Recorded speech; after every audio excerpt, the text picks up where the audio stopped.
안녕하십니까. 김하늘 관세사라고 합니다. 합격의 법학원에서 관세법 1차, 2차를 담당하고 있고요. 오늘 이 시간에는 관세법 뼈대 세우기라는 목차로 한번 간략하게 강의를 한번 진행해 보자 합니다.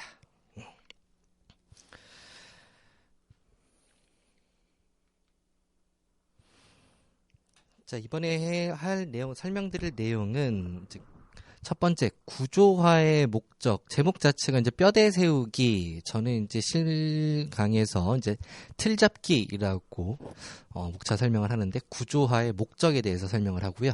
그리고 구조화하는 방법은 어떠한 방법으로 해야 되는지를 그림을 통해 가지고 한번 예시를 알아보도록 하고, 그 다음에 이제 친구의 정리 노트라고 하는 것은 여러분들은 아마 공부를 하시면서 정리를 잘하는 친구를 본 적이 있을 거예요.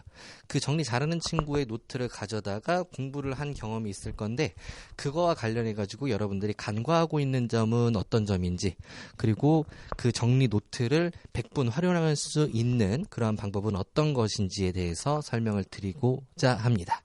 그리고 메인 내용이죠. 관세법의 구조에 대해서 칠판 판서로서 설명을 드리고 Q&A 하고 마치도록 하겠습니다.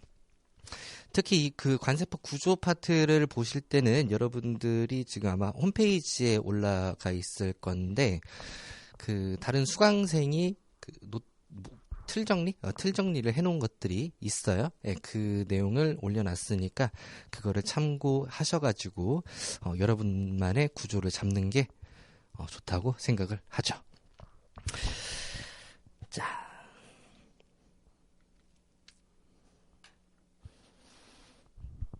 여러분들이 이제 잘 알고 계시는 이제 김연아 선수입니다. 김연아 선수가 대단하다, 이런 목적으로 그림을 가져온 것은 아니고요. 그림에 대해서 좀 설명을 드리고자 해요.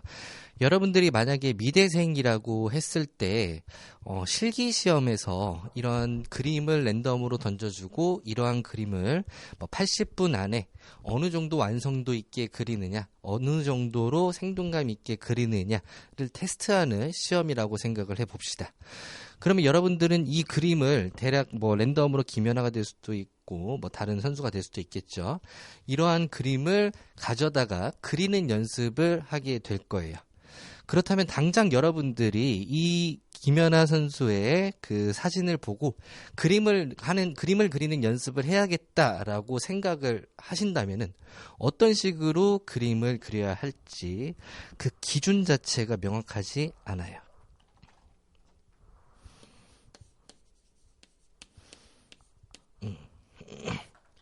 이거는 어떻게 그려야 되지? 내가 어디서부터 손대야 되지? 라는 생각에 빠지게 됩니다. 그럼 우리가 일반적으로 상식선에서 살펴볼 수 있는 게 머리부터 그리자. 머리부터 그리고 그 다음에 몸통이랑 팔 부분 그리고 그 다음에 다리 부분 그리고 이렇게 머리, 몸통, 팔 이런 식으로 그림을 그려 나가면 되겠다라고 생각할 수가 있어요. 근데 미술을 전공하시는 분들은 그런 식으로 그런 식으로 그림 연습을 하지를 않죠.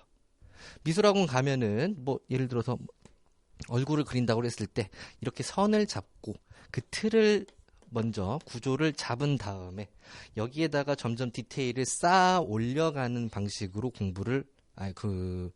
실기를 준비를 하게 되죠. 공부도 마찬가지예요. 공부도 그러한 어떤 베이스를 잡아두고 그 베이스에다가 점점 살을 붙여 나가는 방식으로 공부를 해야 되는데, 그렇게 공부를 하시는 분들이 굉장히 적습니다. 그 이유를 제가 좀 곰곰이 생각을 해봤었는데, 그 이유는 우리가 초등학교, 중학교, 고등학교, 대학교 이렇게 계속 공부를 하면서 공부 방법에 대해서는 따로 교육을 받지 않았기 때문에라고 생각이 들어요. 미술이라든지 스포츠라든지 이런 예체능에 있어서는 어떤 기본이라든지 이런 것들을 체계적으로 잡아 나가는 그런 것들을 배운다면은, 공부에 있어서는 그런 것들은 배우지 않고 그냥 지식을 습득하는 데에 목적을 두다 보니까 다들 제각기의 방식으로 이 지식을 어떻게 하면 습득을 하겠다라는 방식으로 여러분들이 지혜를 쌓아 나가는 그런 그런 방향이 있더라고요. 그렇죠? 그러다 보니까 이러한 그림을 그리는 것처럼 여러분들의 공부 방식에는 어떠한 기준점이 없더라. 그게 여러분들이 공부를 할 때 가장 큰 맹점이라고 볼 수 있겠습니다. 자, 그러면은 계속 그림을 한번 보도록 할게요. 미술을 잘하는 사람이라면은 그리고 미술 선생님이라면은 어떠한 방식으로 이거를 그릴 수 있도록 만들어주는지. 자, 다른 피겨 선수가 나왔는데 누군지는 잘 모르겠어요. 예. 다만 이 선수의 그림을 그릴 때, 사람 인물화를 그릴 때 이런 식으로 대략적인 틀을 잡는 방식으로 나가게 되죠. 대략적인 방식으로 틀을 잡아 나갑니다. 그 다음에 이 대략적인 틀을 잡아나가는 방식의 마지막 부분에 어떤 모습이 있습니까?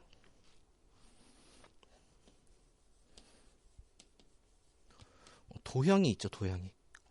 사각형, 그 다음에 뭐 동그라미, 정육면체, 뭐 원, 그리고 뭐 삼각형이 있을 수도 있겠고, 삼각형이 있을 수도 있겠고요. 이러한 식으로 규격화를 시키네요, 그죠?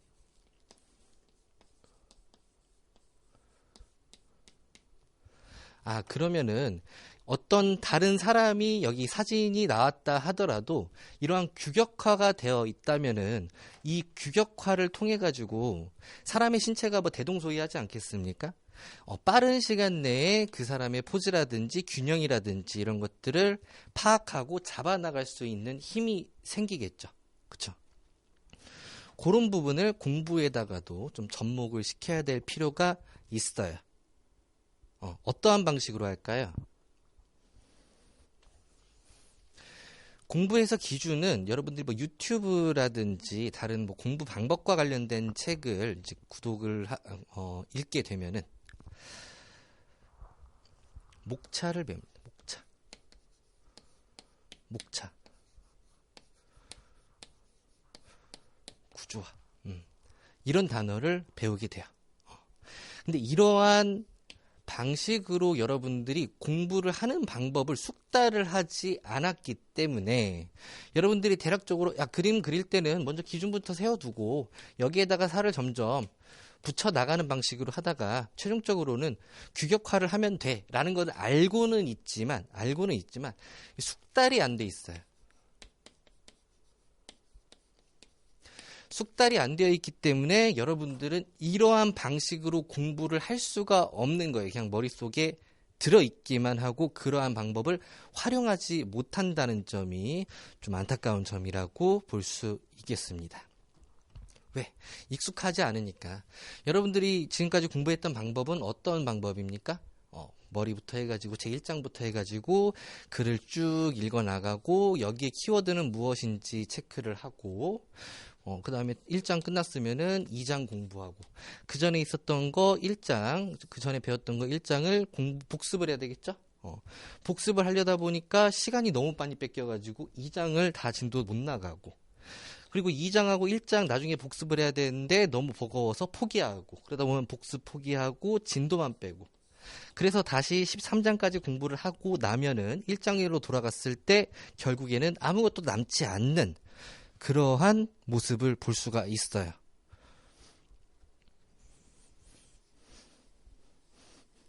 그러지 않기 위해서 여러분들이 목차 그리고 구조화, 특히 이 구조화하는 방식을 충분히 숙달을 해 주셔야 되겠습니다.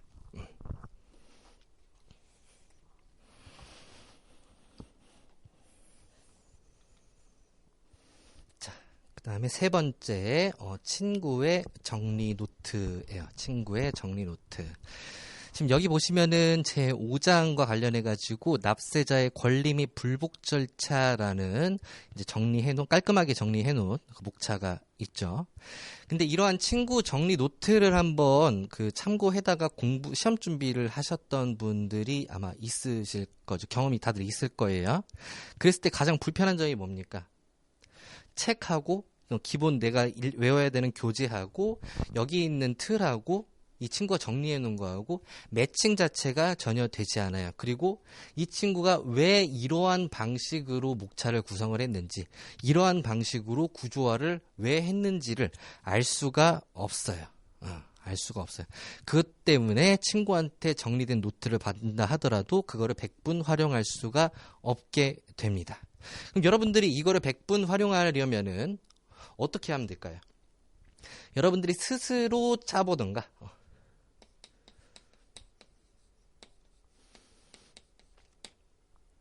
베스트겠죠? 아니면은 다른 사람들의 목차 노트를,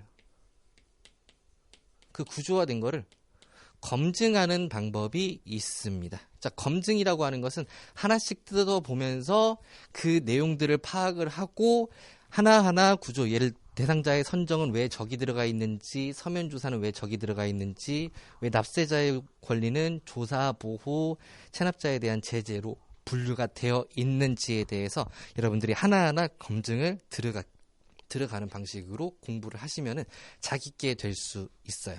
근데 그렇다 보면은 시간이 굉장히 오래 걸릴 수밖에 없습니다. 하지만 스스로 구성하는 것보다 검증하는 편이 훨씬 더 시간이 적게 든다라는 것은 여러분들이 당연히 인지하고 계시겠죠.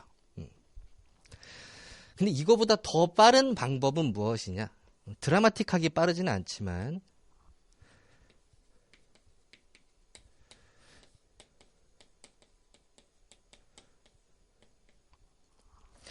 친구한테 야, 이 목차는 네가 그 구조화한 것에 대해서 궁금한 점이 있는데 왜 이렇게 구조화를 했니? 라고 질문을 하면서 거기에 대해서 상세하게 설명을 듣는 방식으로 한다면은 이 구조가 여러분들이 스스로 구성한 것만큼 여러분들의 마음속에 잘 들어올 수가 있겠죠.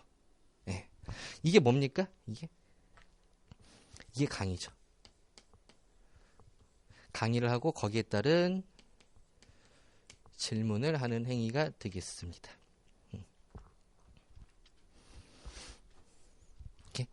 이러한 방식으로 친구의 정리 노트, 그러니까 여러분들이 보고 있는 그 교과서, 기본서에 있는 내용 중에서 기본서를 보시면은 각 장 앞에 어떤 정리된 내용들이 있을 거예요. 그렇죠? 정리를 충분히 해놓은 내용들이 있어요. 요약 정리를. 그 다음에 본문이 시작되죠. 그러면은 여기에 있는 내용들이 친구가 만들어 놓은 정리 노트라고 보시면 되겠어요. 여기에 있는 내용들이. 그러니까 여러분들은 이 내용을 머릿속에다가 넣어놓고 충분히 내 것으로 습득한 다음에 이 본문의 내용을 더 학습을 해서 살을 붙이는 방식으로 공부를 하는 것이 아주 베스트한 방법이라고 생각이 들어요. 근데 만약에 설명을 듣지 않고 선생님 그러면은 여기 있는 거를 다 외워버리면 되지 않겠습니까? 여기 있는 그런 목차, 요약 정리된 내용들을 외우게 된다면은 그냥 본문 따로 외우고 요약 정리된 내용 따로 외우고 그냥 하나에 외워야 될 게 더 늘어났다라고 여러분들이 판단을 하셔야 돼요. 왜? 암기된 거는 여기 이제 여러분들 그 영혼이 담겨져 있지 않단 말이에요. 영혼이 담겨져 있지 않기 때문에 마음에서 우러나와서 이것들을 뽑아낼 수가 없어요. 그냥 방금 된 거를 그냥 써내려가고, 그렇다고 해서 본문을 읽었을 때 이쪽으로 가지도 않고, 그러니까 충분히 납득을 한 상태에서 숙지를 하고 나머지를 암기를 하는 방식으로 여러분들이 공부를 하시는 게 맞다고 생각을 해요.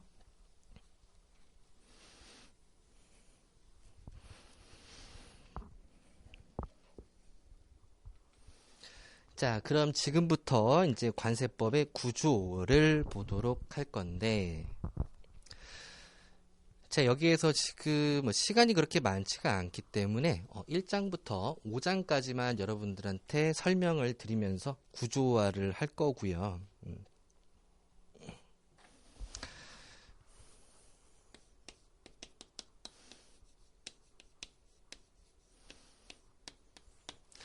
이 구조화를 여러분들이 하기 위해서는 관세법에 대한 전반적인 이해가 충분히 되어야지만 구조를 잡을 수가 있어요. 근데 처음 시작하시는 분들은 당연히 관세법에 대해서 전반적인 느낌이라든지 이런 취지 이런 것들을 충분히 알 수가 없겠죠. 따라서 구조화 자체가 굉장히 불가능합니다. 그러면 불가능한 상태에서는 어떠한 방식으로 구조화를 할 것이냐. 여러분들이 장절관조를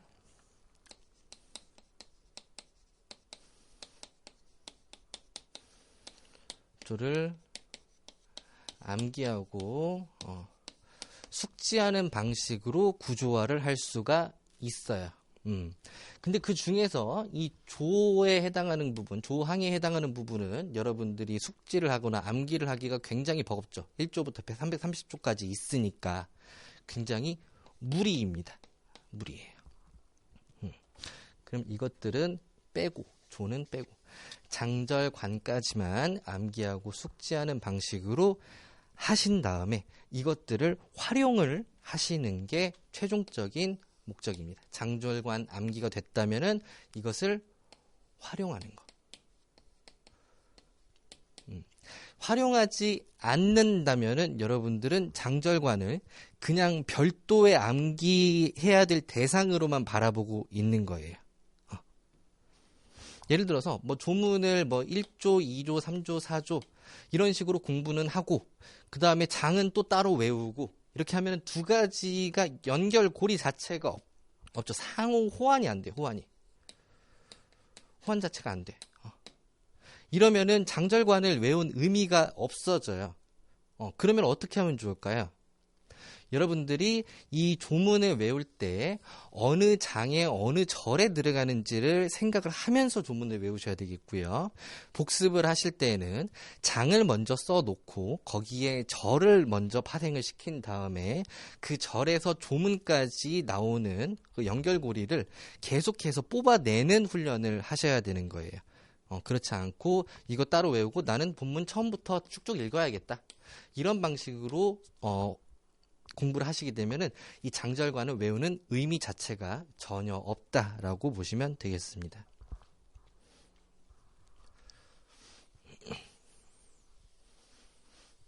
자, 첫 번째 1장부터 한번 보도록 하겠습니다. 어떤 식으로 하는지 그 느낌을 한번 캐치를 했으면 좋겠습니다. 물론 이번 1시간 한다고 그래가지고 캐치를 다 할 수는 없겠죠.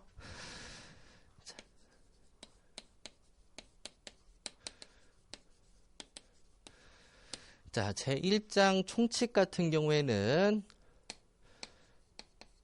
1절, 2절, 3절, 4절로 나뉘어져 있어요. 저 같은 경우에는 흐름 잡는 거를 굉장히 중요한데 이 1장 총칙 같은 경우에는 어떤 특정한 흐름 자체가 없이 거의 우리가 봤을 때는 무작위로 넣는 듯한 그런 느낌을 받아볼 수가 있겠습니다.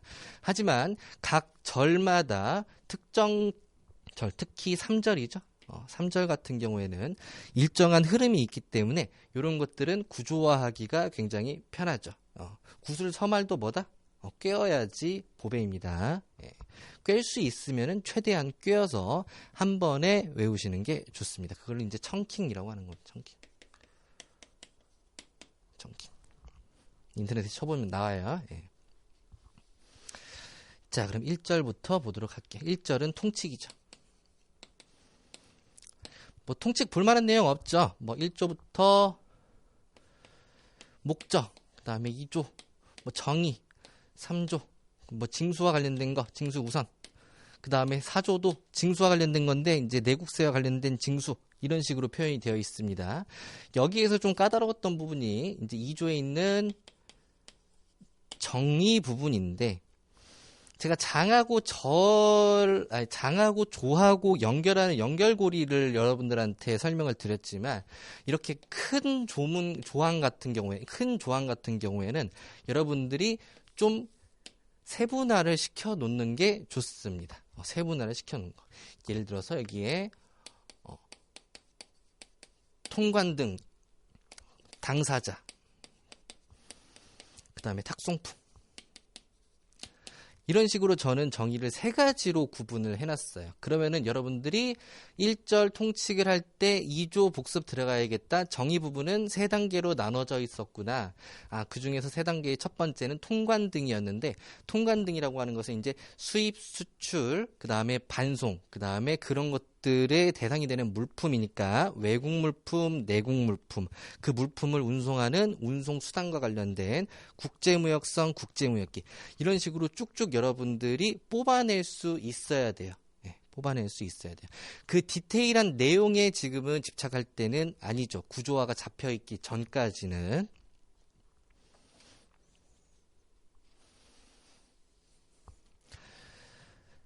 자, 그리고 2절 같은 경우에는 법적용의 원칙이죠.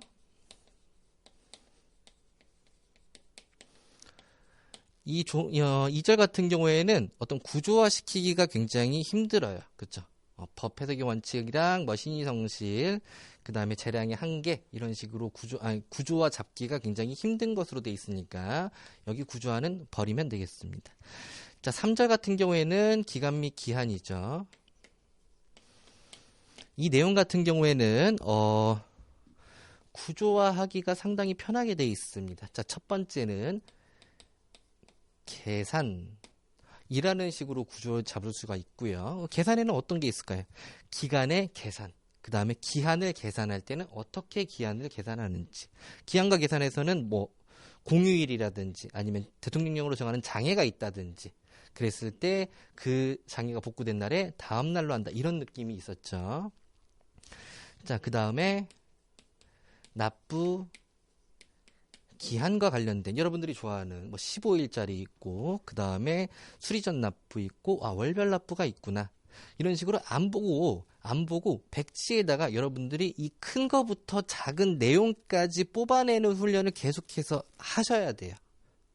안 그러고 자꾸 여기 이제 월별 납부만 계속 외우고, 이 내용에 집착을 하다 보면은 이 내용이 어디 있었는지, 그리고 어느 레벨로 내가 올라갔는지, 이게 굉장히 불확실성이 있단 말이죠. 그 다음에 세 번째는 보충 규정이라고 저는 잡아놨는데, 천재지변에 따른 기한의 연장과 관련된 내용이 있었죠. 그렇죠? 그 다음에 사전에는 서류의 송달과 관련된 내용, 이런 식으로 1장 총칙 같은 경우에는 그냥 단순히 1절, 2절, 3절, 4절을 숙지하는 방식으로 구조를 잡아가시면 되겠고요. 여기 기간과 기한과 관련해서는 이런 식으로 구조화를 해놓으시면 좀 편하겠다라고 말씀드릴 수 있겠습니다.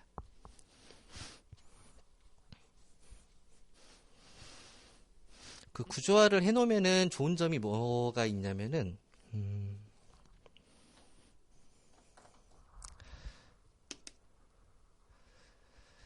자신의 레벨 파악이 가능합니다. 그냥 모의고사를 던져준다든지 아니면 기출문제를 내가 써본다든지 하는 것들은 그냥 방금 이렇게 넣어가지고 쏟아내는 형식으로밖에 여러분들이 공부를 할 수가 없거든요. 그리고 책을 덮었을 때 아무것도 기억이 안 나는 그런 현상을 볼 수가 있어요.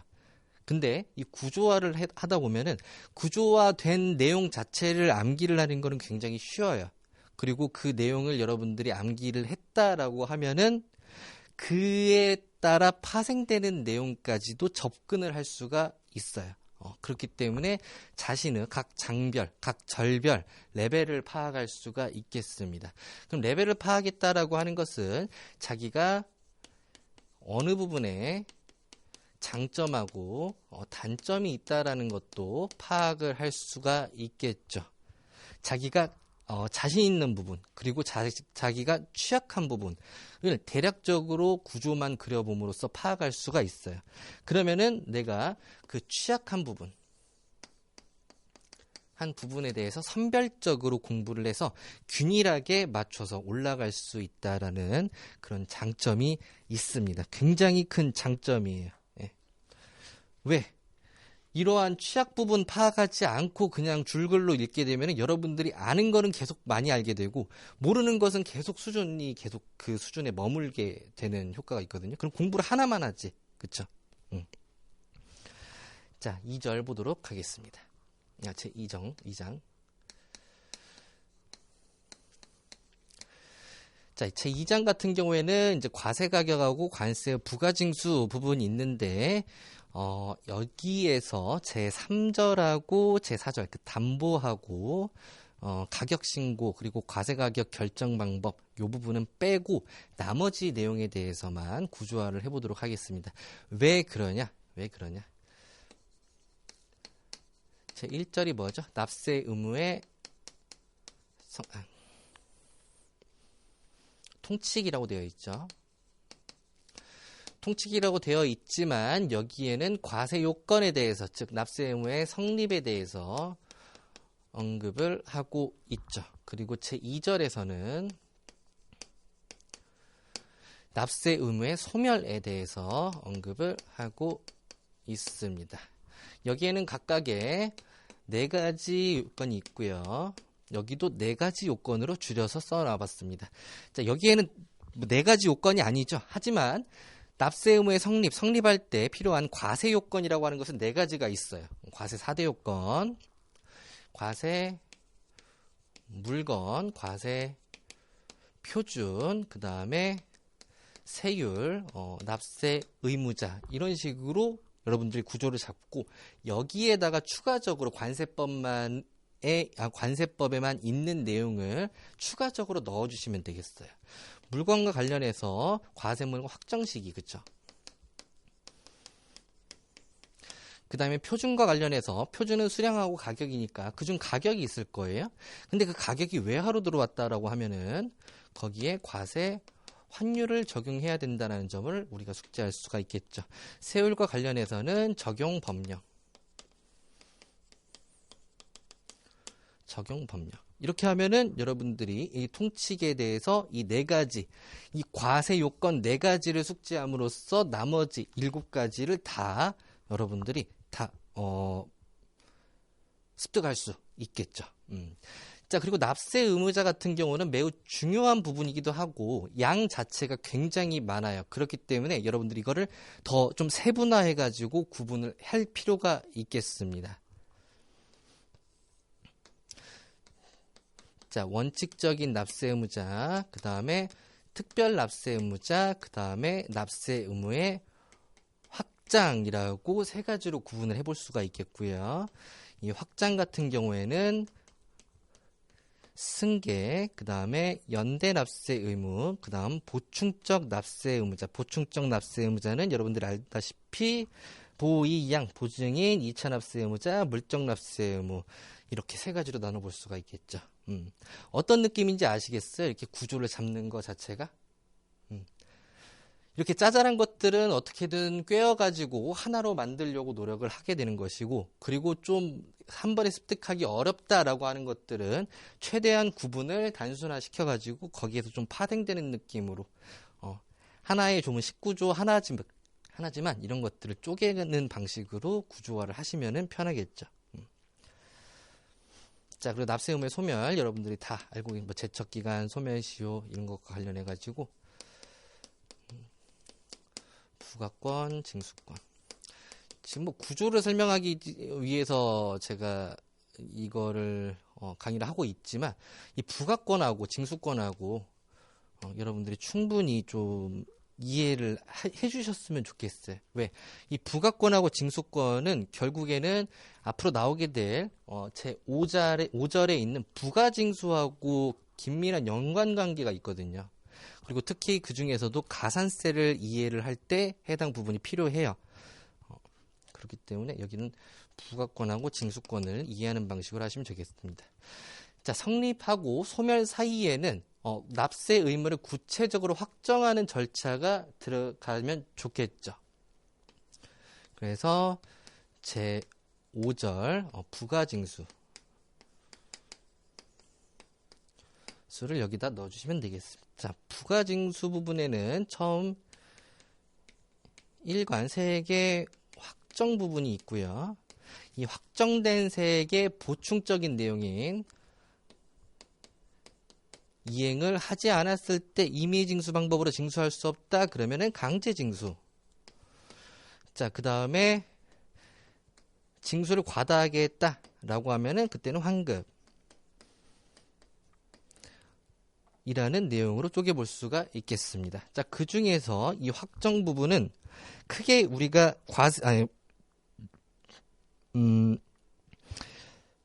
세액을 확정하는 방식에는 두 가지가 있다라는 것을 알 수 있겠어요. 네.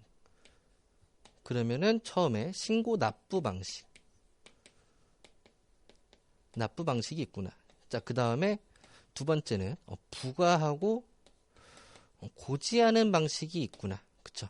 그리고 이것들의 보충적인 규정인 특히 이 신고납부와 관련해가지고 신고 확정 자체를 제대로 하지 않았을 경우에 나중에 확정하게 된 경우에는 어떤 가산세라는 행정벌에 처하게 되죠. 그쵸? 행정제재를 하죠. 이런 식으로 구조화를 해 놓으시면 되겠습니다. 자, 그러면은 2장과 관련된 구조는 끝났어요. 그리고 여러분들이 이게 다 충분히 숙지가 되었다. 그러면은 그때 여기 이런 데다가 다 목차를 부여를 하셔가지고 이 목차까지로 확장을 해나가시면 돼요. 근데 이 틀 자체가 좀 명확하지 않는 상태에서 목차를 부여를 하게 되면은 망가져요. 이 틀도 망가지고 목차도 망가지고. 무슨 말인지 아시겠어요? 그러니까 좀 순서를 좀 지켜주셨으면 좋겠다.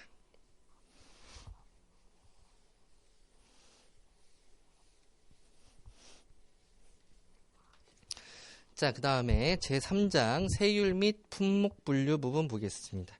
자, 세율 및 품목 분류를 볼 때, 여기는 양이 상당히 많죠. 양이 상당히 많아요.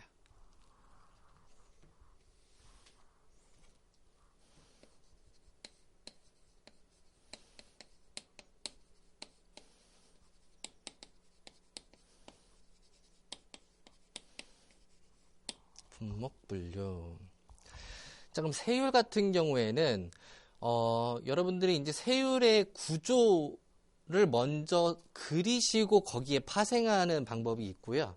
아니면 2차 공부하시는 분들은 일단 절을 다 써두시고 절에서 파생시키는 방법이 있겠어요. 자, 구조를 먼저 구조에 따라서 파생을 하시려면은 뭐 국정세율, 그 다음에 협정세율. 그 다음에 국정에서는 별표에 있는 세율, 그 다음에 탄력관세, 그 다음에 일반 특혜관세, 그 다음에 국제협력관세. 이런 식으로 구조화 해가지고 이 뒤쪽으로 쭉쭉 파생해 나가는 방법이 있겠고요. 아, 저는 이거 싫습니다. 아니면 뭐 절대로 하고 싶습니다. 법령 순서대로 하고 싶습니다. 라고 하면은 통칙 부분에는 뭐 세율의 종류랑 그 다음에 세율의 적용 순위 이런 것들이 나오더라. 그 다음에 제 2절에는 세율의 조정이라고 나오죠. 세율의 조정이라고 나옵니다. 그럼 뭐 조정 부분에는 어떤 것들이 있냐? 탄력관세가 주로 있더라. 라고 하면서 이쪽으로 점점 덤핑, 뭐 상계 이런 것들을 써 나가시면 되겠습니다. 자, 그 다음에 적용이라는 내용이 있죠. 세율의 적용. 이 세율의 적용은 예외적인 적용을 의미한다. 라고 하면서 간이 세율이라든지 그 다음에 합의에 따른 세율, 그 다음 용도 세율. 이렇게 세 가지가 있구나. 뭐 이런 식으로 절로 파생을 해도 되겠습니다. 전 좀 세분화해서 들어가 보도록 할게요. 자, 여러분들이 여기 3장에서 제일 부담스러워하는 부분이 어디입니까? 덤핑 방지관세죠.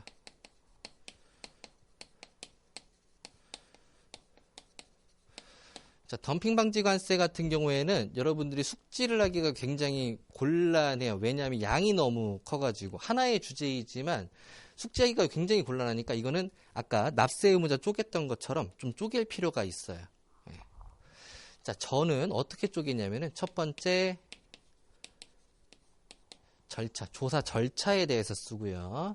그 다음에 두 번째 조사 내용. 으로 쪼갰고 그 다음에 세 번째 조치 그 다음에 네 번째. 이렇게 4등분을 했어요. 4등분을. 4등분을 했어요. 그럼 4등분을 하게 됐을 때도 여기에 도대체 어떠한 것들이 들어가는지 감이 안 온다. 그래서 이것보다 좀 더 세분화시켜 놓습니다. 절차 같은 경우에는 여러분들이 알다시피 이제 부가 요청 그대로 쓰시면 돼요. 조사 개시 여부 결정 그 다음에 조사 무역위원회가 한다. 그리고 뭐 3개월 조사해야 된다. 결과 제출해야 된다. 그럼 1개월 이내에 이것들을 결정을 해야 돼. 기재부 장관은 결정을 해야 된다. 그 여러분들이 잘 알고 계시는 그런 내용 있죠. 그 내용을 써주시면 되겠고. 자, 그 다음에 네 번째는 철회. 아까 부가 요청을 했으면 부가 요청한 사람이 철회를 시킬 수도 있겠죠. 이해관계 이행에 대한 자료 제출 요청. 이렇게 5개로 쪼개 봤어요. 자, 그 다음에 조사 내용 같은 경우에는 어떤 것들을 조사를 할까? 보면은 이제 2가지를 조사를 하죠. 덤핑 사실을 조사를 하고요. 그 다음에 실질적 피해를 조사를 하도록 하고 있죠. 자, 덤핑 사실을 조사할 때는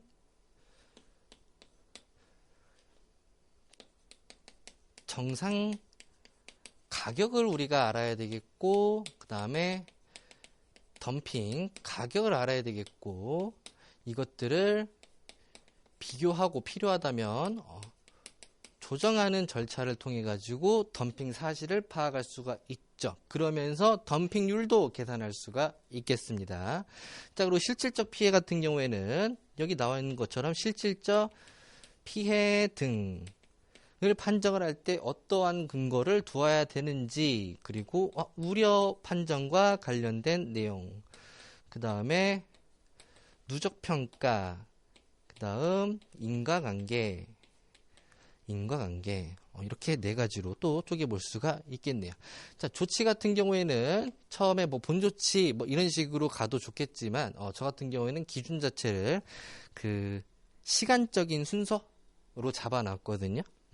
시간의 순서로 하게 된다면은 잠정 조치가 있을 것이고, 그 다음에 잠정 조치 말고 약속의 제의, 그 다음에 마지막으로 본조치 이런 식으로 잡아볼 수가 있겠죠. 근데 만약에 여러분들이 원칙하고 거기에 따른 보충 규정으로 기준을 잡게 된다면은 첫 번째를 덤핑 방지 관세의 부가인 본조치라고 잡아볼 수도 있겠고요. 두 번째는 약속의 제의라고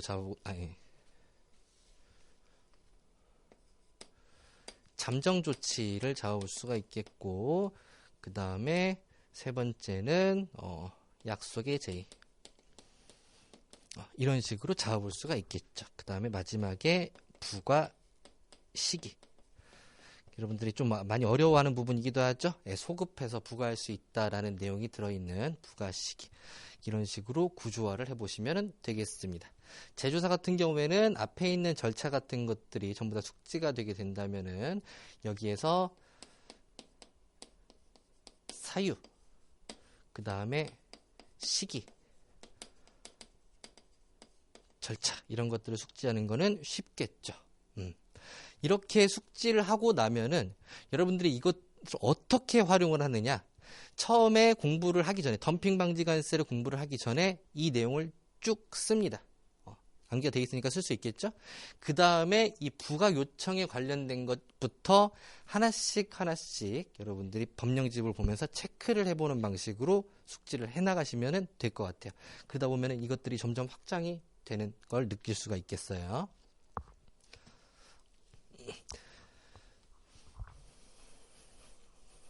이게 단기간에 드라마틱하게 바뀐다라고 생각을 하시면 안 되고요. 나중에 시간이 한 4개월, 5개월 이렇게 흘렀을 때 이게 구조를 잡지 않고 공부한 사람하고 구조를 잡고 공부한 사람하고의 차이점은 굉장히 많이 벌어진다라는 것을 느낄 수가 있어요. 자, 그런 식으로 해가지고 3장, 세율 및 품목 분류, 쭉 탄력 관세 쭉쭉 써주시면 되겠고. 그리고 그 중에서 이제 국제협력 관세와 관련된 내용이 있죠. 이 국제협력 관세와 관련된 것은 처음에 관세에 관한 협상을 할 수 있다, 협상을 할 때 양호할 수 있다, 이런 내용을 써주시면 되겠고. 그 다음에 철회 및 수정. 이건 이제 13관에 있는 건가요? 13관에 있는 거랑 같이 붙여서 쓴 거죠. 자, 그 다음에 뭡니까? 보복조치인가요? 보복조치? 대항조치요, 대항조치. 대항조치. 그리고 효력 발생 시기. 이렇게 네 가지로 보시면 되겠는데, 이거 자체는 지금 수준 자체가 너무 세분화되어 있기 때문에 목차 수준이라고 보시면 되겠고, 틀 수준은 아니겠죠. 그쵸?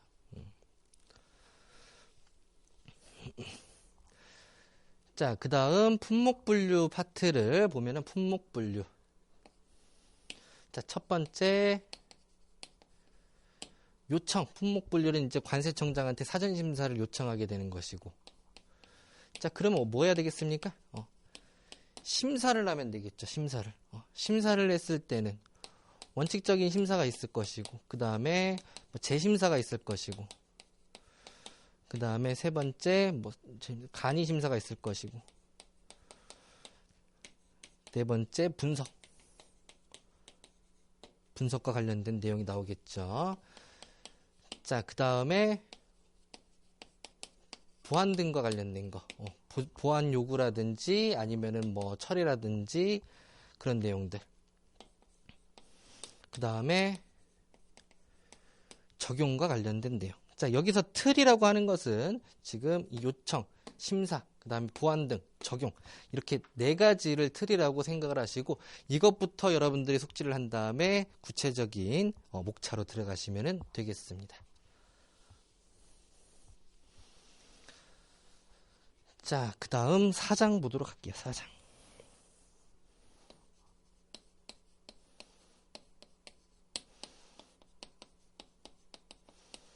감면이랑 환급, 분납 이렇게 있고, 1절이 감면이고 2절이 이제 환급 및 분할납부 이렇게 구성이 되어 있죠. 이 중에서 제 1절 감면 부분 보도록 하겠습니다. 자, 1절 감면 같은 경우에는 처음 시작 자체가 이제 88조 외교관용 면세부터 시작하기 때문에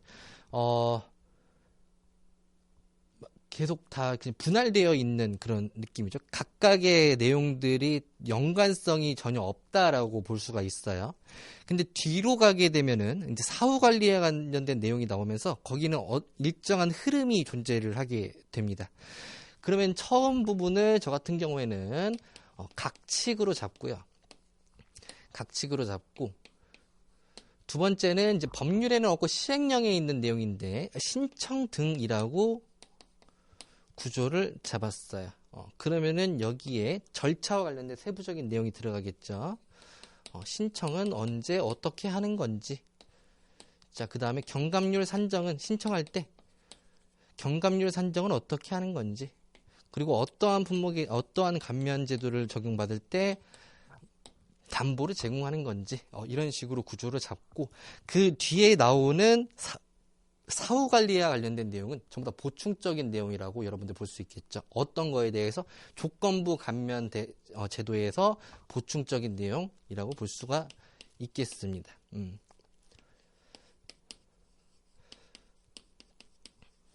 자, 사후 관리와 관련된 내용. 사후 관리는 사후 관리 그 대상이 있겠고요. 그리고 그 기간이 있을 것입니다.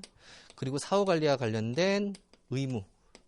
그 다음에 관리는 어떻게 하는 것인지. 관리와 관련된 것은 위임위탁 규정밖에는 없죠. 자, 그 다음에 네 번째 목차는 징수라고 그 틀을 잡아봤어요. 왜냐? 사후 관리를 위반했을 때에는 징수를 한다라고 여러분들이 그렇게 인지를 하고 있기 때문에 그 두 개는 별로 상관이 없는 내용이거든요. 단순히 그냥 그 사유만 겹쳐 있을 뿐인 거예요. 그래서 이것들을 구분하기 위해서 징수는 별도로 틀을 잡아놨어요. 그럼 징수와 관련돼서 징수 사유가 있을 것이고요. 그러면은 징수 사유가 발생하면은 그 감면된 세액을 징수를 할 건데, 징수함에도 불구하고 용도의 사용 승인을 받은 경우, 용도의 사용 승인을 받는다. 용도의 사용 신청해가지고 승인을 받은 경우에는 그 징수를 그대로 경감을 해주도록 하고 있죠. 그렇죠? 그래서 이걸 다른 말로는 감면 승계 라고도 표현을 하죠. 자, 그 다음에 세 번째는 이 징수하고는 별로 상관이 없는 내용인, 그렇게 크게 상관은 없는 내용이에요. 시설대여업자가 나오죠.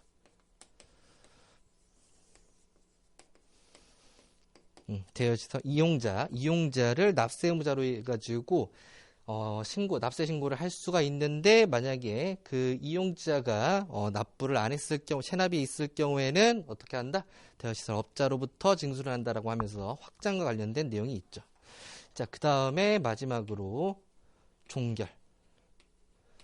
사후 관리가 종결이 되더라. 언제 수출 나갔을 때는 용도의 사용으로 보지 않는다 라고 해서 이렇게 크게 5개로 구분해 가지고 감면 제4장의 1절을 정리를 해 놓으시면 되겠습니다. 계속 반복해서 말씀을 드리지만 이거를 노트에다 써놓는 게 목적이 아니에요. 노트에다 써놓고 여러분들의 머릿속에 집어넣어야지만 그게 효과가 있는 겁니다. 그래야지 백지복습을 할 수가 있어요. 백지복습을 해야지 출력을 최대한으로 할 수 있는 거죠. 자, 그 다음에 환급. 자, 환급 같은 경우에는 뭐 3가지로 나눠볼 수가 있겠습니다. 처음에 위약환급, 그 다음에 수리된 물품이 손상 등으로 인해서 환급받는 경우, 자가사용품에 대한 원상태 환급, 이렇게 3가지로 나눠보시면 되겠죠. 이번에 이 손상 등과 관련해가지고 시험 문제 한번 나왔었죠. 자, 그 다음에 분할납부. 분할납부와 관련해가지고, 맨 처음에 나오는, 1항에 나오는 천재지변 등으로 인한 분할납부 같은 경우에는 그 10조에 있는 징수 유예 부분에다가 붙여서 숙지를 하시면 되겠고, 여기에서는 특정품에 대한 분납을 여러분들이 기준으로 잡으시면, 틀 잡을 때 기준으로 잡으시면 되겠습니다. 자, 여기도 역시 각칙이라고 표현을 해놨는데, 특정품 분납 대상 및 요건이죠.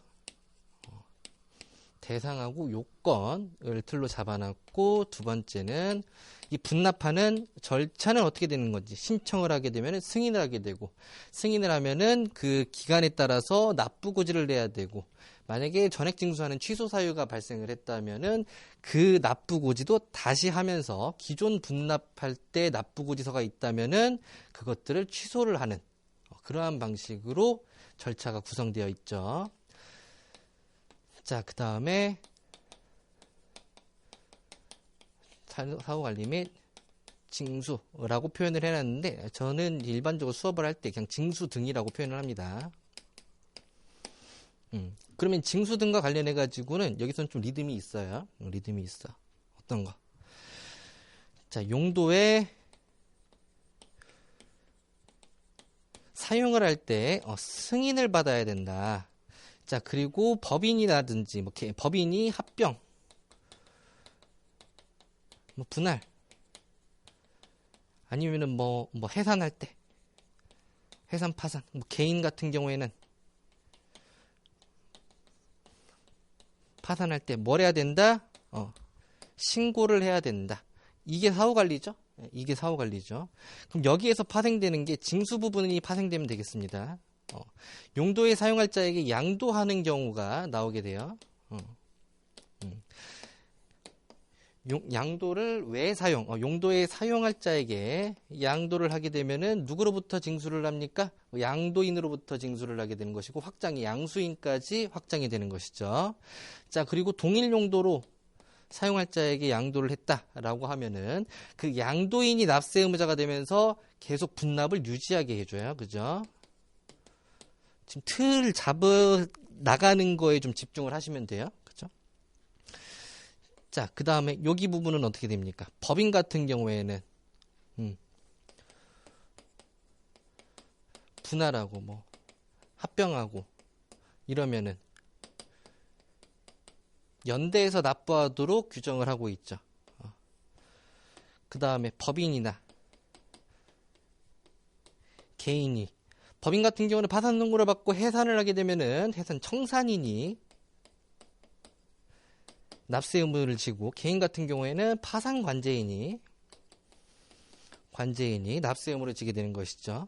그러면은 용도에 사용한 경우, 그 다음에 법인이 해산하는 경우, 그 다음에 파산하는 경우, 이 세 가지는 뭡니까? 전액징수하는 사유가 되겠습니다. 그리고 용도에 사용하거나 사용할 목적으로 양도를 하거나 자기가 용도에 사용을 하게 되면은 그때는 전액징수 사유가 들어가게 되겠죠.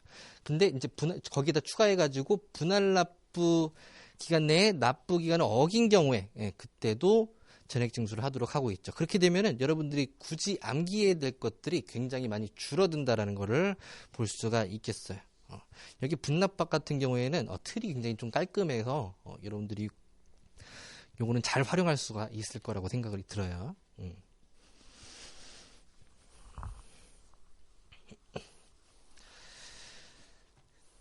자, 그 다음에 제5장.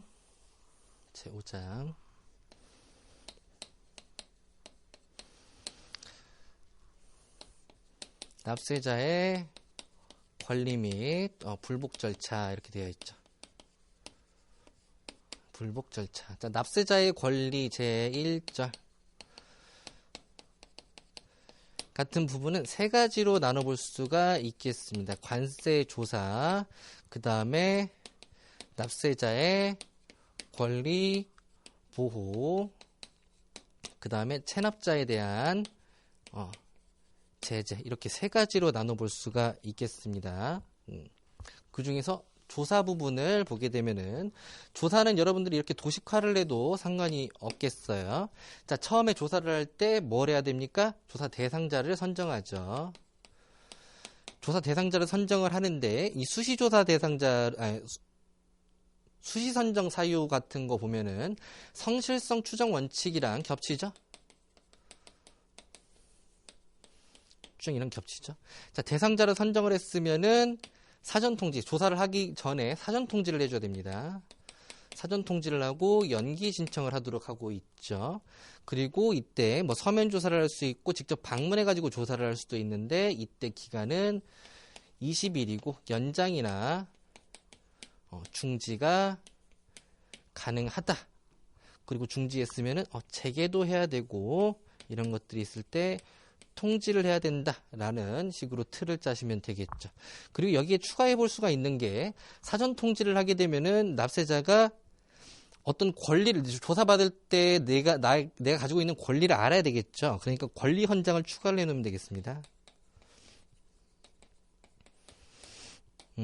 그 다음에 권리 헌장을 받았으면은 거기에 써져 있을 거 아닙니까? 당신은 조력을 받을 권리가 있어요. 그럼 조력받을 권리도 여기에다가 써놓으면 되겠죠. 그럼 여기서 여기까지 조사 기간이 되겠네요. 조사 기간 동안에는 만약에 수시 선정 대상에 들어가게 된다라고 했을 때 장부 서류 보관 금지를 떠올려 볼 수가 있겠죠. 보관 금지를 떠올려 볼 수가 있겠고, 자, 그 다음에 결과 통지. 20일 이내에 결과를 통지해야 된다라는 거 하면서 결과 통지를 하면서 그동안 과세자로 모았던 거에 대해서는 비밀 유지가 필요하겠네요. 그쵸? 결과 통지를 했으면 이에 따라서 부족세액이 있다라고 하면 바로 과세 처분을 하게 되나요? 그렇지 않죠. 과세 처분을 하지 않고 과세 전 통지를 하도록 하고 있습니다. 그럼 과세 전 통지라고 하는 것은 너 이의 있어? 라고 물어보는 거니까 이의가 있다라고 하면은 적부심을 하면 되겠죠. 적부심이라고 하는 것은 큰 틀을 나중에 불복에서도 짤 건데 적부심이라고 하는 것은 크게 세 가지로 나눠지면 돼요. 적부심 청구, 심사. 그 다음에 결정. 자, 청구는 뭡니까? 과세전 통지를 받았을 때 본부세관장이나 아니면 관세청장한테 하는 것이 청구 부분에 들어가는 내용이 되겠고요. 자, 심사 같은 경우에는 위원회의 의결을 거쳐가지고 심의를 거쳐가지고 결정하는 것이 원칙인데 심의를 거치지 않고도 결정하는 경우가 있죠. 언제? 요건이 불비됐을 때 그냥 바로 세관장이나 관세청장이 결정하도록 하는 게 있고, 결정 같은 경우에는 이유 있음 이유 없음이라고 하는 거, 인용이라든지 기각, 그리고 심사하지 아니함이라고 하는 각하라는 내용이 있습니다. 근데 만약에 적부심 청구를 하지 않는다라고 했을 때는 조기 경정이 있죠. 여기까지 해가지고 조사로 여러분들이 틀을 짜 놓으시면 되겠습니다. 그리고 여러분들이 빼먹은 게 있는데 이렇게 만들어 놓은 다음에 원칙 2개가 있더라. 원칙 2개라고 하는 것은 통합조사의 원칙이랑 남용금지 원칙이더라. 이 남용금지 원칙에는 중복조사 금지 원칙도 같이 들어가 있겠죠. 이러면은 한 90% 내용이 다 들어가요.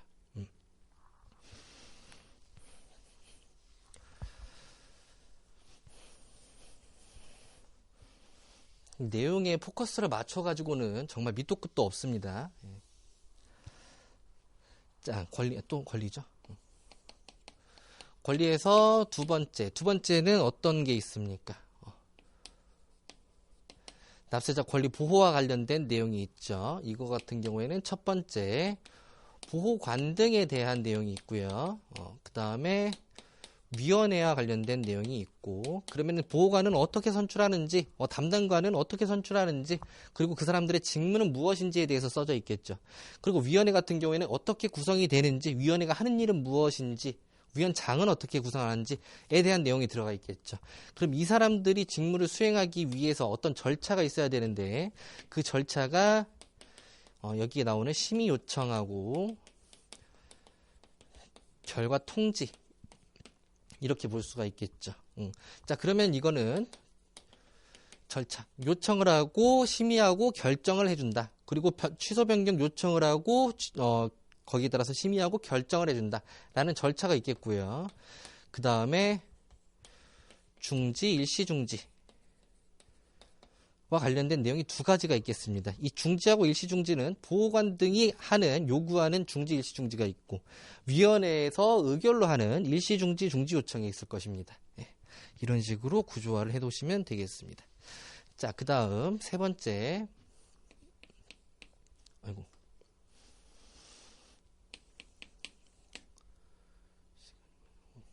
좀 많이 흘렀네요. 권리에서 체납자에 대한 제재. 체납자에 대한 제재 같은 경우에는 고액 상습 체납자에 대한 제재가 있고 출국 금지라는 제도가 있습니다. 그렇죠? 고액 상습 체납자에 대한 제재는 명단 공개, 그렇죠? 명단 공개가 있고 감치라는 내용이 있죠. 그래서 고액 상습이라고 하는 것은 뭡니까? 2억 원 이상, 그리고 상습이라고 하는 것은 1년, 그래서 2억 원 1년을 숙지하시면 되겠고, 이 명단 공개라든지 감치라는 것은 국민의 권익을 침해하는 행위이기 때문에 아까 과세전 통지와 같이 의견을 진술할 기회를, 소명할 기회를 주어야 되는 거예요. 그래서 소명 기회를 주게 되는데 이 작업을 위원회 심의할 때 작업을 하게 되죠. 그러면 위원회에 따라서 소명 기회를 소명을 제대로 하지 못했다라고 하면은 이때 결정을 하게 되는 것이죠. 결정은 위원회에서 결정을 하게 되면 명단을 공개하더라. 자, 위원회에서 소명 기간 동안에 소명을 하지 못했다? 그러면은 감치 요건이 전부 다 충족이 되니까 청장은 검사한테 요청을 하고 검사는 법원에다가 청구를 해가지고 법원이 최종적으로 결정을 하는 방식으로 구성이 되어 있죠. 자, 출국금지 같은 경우에는 고액 상습이 아니고 그냥 일반 체납이 있으면서 외국으로 도피할 우려가 있어가지고 이제 강제징수를 회피하기 위한 그런 인적 요건이 같이 충족이 돼야 되는 거예요. 요건 자체가 인적 요건, 체납에 대한 요건 이렇게 2가지가 있더라 라고 하면서 절차 같은 경우에는 굉장히 간단하죠. 요청을 하는데 이때 이 소명할 기회를 주지 않습니다. 왜? 위원회를 열어가지고 소명할 기회를 주게 되면 당연히 출국을 해버리겠죠. 그러니까 명확한 사유를 제출을 하는 것을 요건으로 하고 있어요. 자, 그럼 절차 명확한 사유를 제출을 해가지고 출국금지 요청을 했으면은 법무부 장관이 출국금지를 해가지고 하고 관세청장에게 통지를 해주는 방식으로 절차가 진행이 되죠. 자, 그 다음에 세 번째는 해제와 관련된 내용. 자, 해제는 두 가지로 나눠볼 수 있죠. 일반적인 해제. 일반적인 해제라고 하는 것은 뭡니까? 요건, 인적 요건이나 체납 요건이 해소가 되었을 때 해제를 해주는 거. 그리고 긴급 해제가 있죠. 긴급 해제는 일반적인 이 요건 자체가 해소가 안 됐지만 얘가 사업상 계획을 가지고 뭐 출국을 한다든지 누가 돌아가셨다든지 그럴 때 해제할 수 있는 요건을 갖추고 있겠죠. 자, 그 다음에 불복 절차와 관련된 내용 거의 끝났죠? 네. 심사와 심판. 자, 심사와 심판에서 감사원법에 따른 심사 청구는 관세행정심판이 아니니까 여러분들 신경 쓰지 말고 최종적으로 나중에 숙지를 하라고 말씀을 드렸었습니다. 자, 첫 번째 나오는 게 청구의 요건에 대해서 나옵니다. 어떤 거, 위법 부당한 처분, 그리고 처분해야 될 것을 처분하지 않아가지고 부작위가 생긴 경우, 그런 경우에 권익을 침해당한 자는 청구를 할 수 있다, 이런 식으로 표현을 하고 있고요. 두 번째는 이의신청과 관련된 청구 요건이 나오죠. 관세청장이 처분한 것을 제외하고는 관세행정심판 전에 이의신청을 할 수 있다. 관세행정심판이라고 하는 것은 심사 청구하고 심판 청구만 말하는 겁니다. 잘못했네요.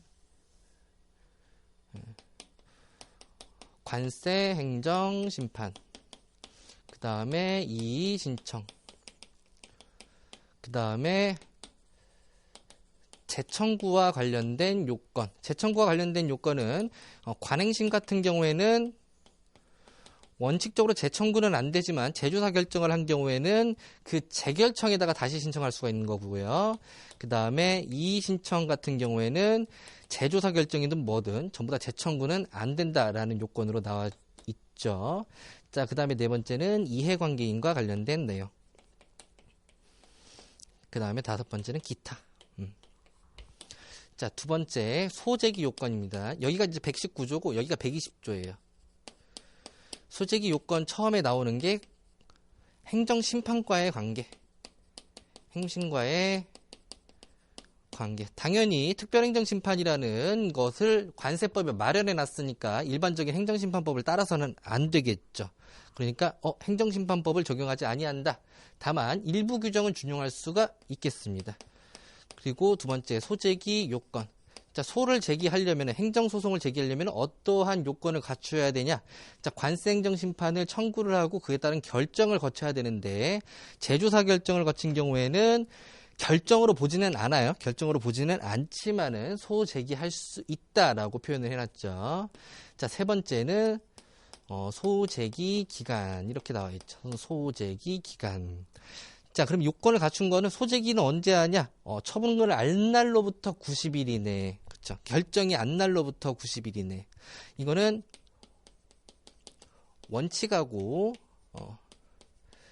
예외로 나와 있는데, 자, 소제기 요건이 뭐라고 했습니까? 관행심을 청구를 해가지고 결정을 거친 경우에가 원칙이 되겠죠. 근데 재조사 결정이 있는 경우를 예외로 보고 있습니다. 단서화하니까. 그 경우가 예외에 들어가게 되는 것이죠. 예외에 들어가는 것이죠.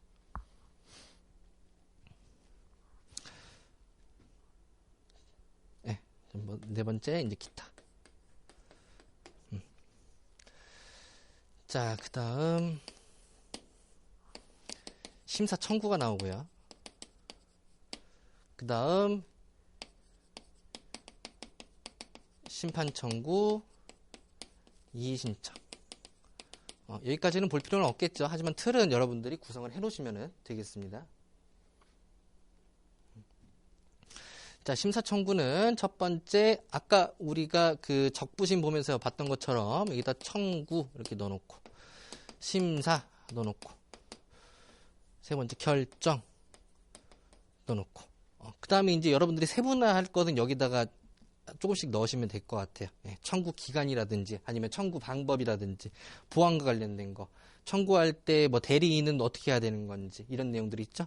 그리고 심사와 관련된 거는 뭐예요? 아까 원칙과 예의로 나눠가지고 그 내용을 써주시면 되겠고, 그럼 여기에 경미한 사항이라고 같이 생각을 해보시면 되겠죠. 결정과 관련된 거는 이제 결정 방법과 관련돼 가지고 뭐 인용한다든지 기각한다든지 각하한다든지 이런 내용 쓰시면 되겠고, 그 다음에 뭐 원칙과 관련된 내용, 그죠? 불구분리 불이익 반경 금지 원칙 이런 것들로 좀 세분화해 보시면 될 것 같아요. 자, 이렇게 해가지고 좀 마무리는 좀 대충 하고 끝냈는데, 틀을 여러분들이 이런 식으로 잡아놓고 이거를 먼저 숙지를 한 다음에 본문 내용을 가져다가 계속 집어넣는 형식으로 학습을 하시면 너무 좋을 것 같아요. 네. 암기할 양도 매우 줄어듭니다. 무엇보다도 여러분들의 레벨을 스스로 체크할 수 있다는 점이 굉장히 좋은 부분이 되겠죠.